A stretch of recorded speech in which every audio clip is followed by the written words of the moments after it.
안녕하세요. 저 고등학교 2학년 아들 그리고 초등학교 6학년 아들을 키우고 있는 새벽달입니다. 만나뵙게 돼서 반갑습니다.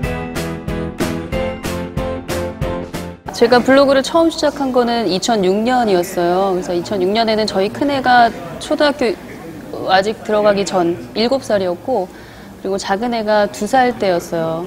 근데 이제 제가 어렸을 때부터 이제 영어를 모국어처럼 잘하게 할 수 있다라는 믿음으로 영어 환경을 쭉 만들어줬었는데 제가 생각했던 것보다 뭐 그렇게 화려한 아웃풋을 보이진 않더라고요. 그래서 한동안 슬럼프에 빠졌어요. 이게 과연 옳은 것인가? 이렇게 계속하면 되는 것인가?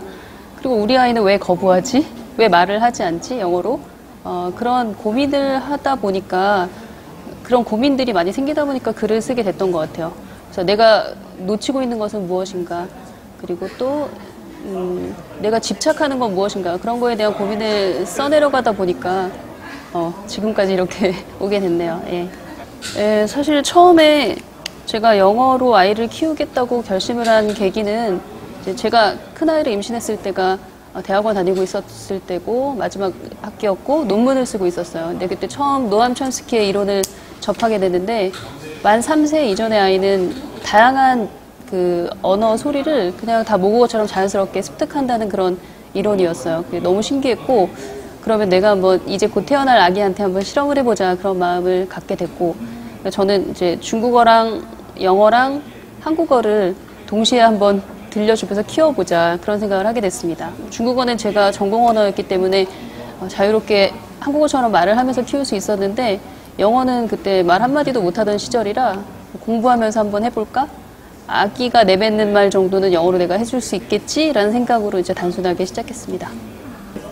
출간하게 된 계기는 출판사에서 연락이 와서 하게 됐는데 사실 저희 큰애가 한참 제가 엄마표 영어에 올인해서 너무너무 재밌다, 신나게 열정적으로 할 때에도 연락이 오긴 했었는데 그때 당시에는 딱히 해줄 말이 없었다고 생각을 했어요. 왜냐하면 약간의 슬럼프도 있었고 더 뛰어난 아이들이 많은데 내가 무슨 얘기를 할 수 있으랴 이런 생각을 했는데 그리고 나서 이렇게 10몇 년이 지난 후에 다시 출판사에서 연락이 왔을 때는 오히려 우리 아이가 화려하게 성공하지 않았기 때문에 내가 해줄 얘기가 더 많겠다라는 생각이 들었어요. 그리고 사실 성공담만 무성한 세상이잖아요. 그런데 이런 실패도 돌이켜보면 실패가 아니라 굉장히 나를 성장하게 한 성공이었다라는 얘기를 전하고 싶어서 흔쾌히 제가 출판사의 제안에 응했습니다.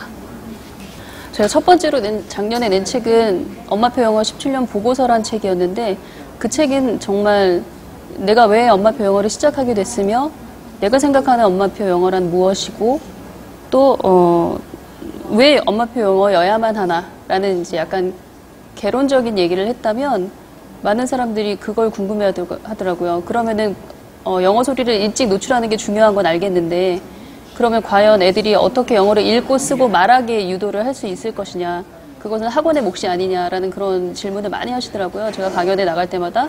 그래서 좀 더 실질적인 팁을 원하시는구나라는 생각이 들어서 서둘러 이 권을 썼죠. 그래서 그 내용이 담겨 있는 게 그 실전 노트고요. 그 실전 노트에 주로 담긴 내용은 우선 아이들이 무조건 그림책을 많이 읽는다고 해서 갑자기 영어 말문이 트이지 않거든요, 솔직히.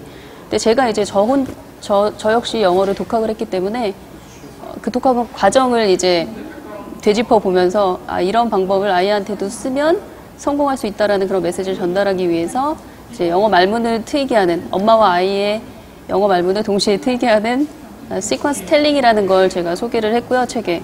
그리고 또 단순히 말하기 연습 뿐만 아니라 글을 통해서 어떻게 생각을 더 날카롭게 깊게 만들 수 있느냐라는 그런 메시지도 전달을 하고 있습니다. 그리고 두 번째 책에는 사실 그 엄마표 영어라는 말만 나와도 울렁거린다라고 하시는 분들도 굉장히 많거든요. 그래서 그런 분들한테 해주고 싶은 마지막 메시지는 만약에 영어가 너무 부담되고 고민만 하다가 세월이 가버린다라는 그런 생각이 드신다면 저는 과감하게 영어를 접으라고 말씀을 드리고 싶어요. 그리고 영어에 신경을 쓰는 그 시간은 모국어 교육에 신경을 쓰시면 굉장히 좋다라는 말씀을 드리고 싶어요. 왜냐하면 모국어로 책을 다독을 하고 그리고 또 이야기를 많이 나눠본 아이들 같은 경우에는 그 책이 한글 책에서 영어 책으로 바뀌어도 부담 없이 그걸 해내더라고요.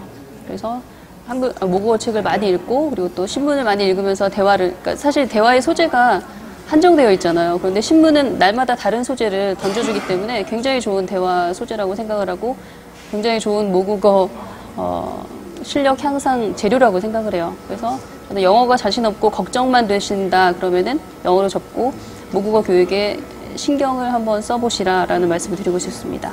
어차피 영어는 언어기 때문에 내가 모국어로 내 생각을 조리 있게 말을 하고 글을 쓸 수 있다면 영어로도 충분히 그렇게 되거든요. 네.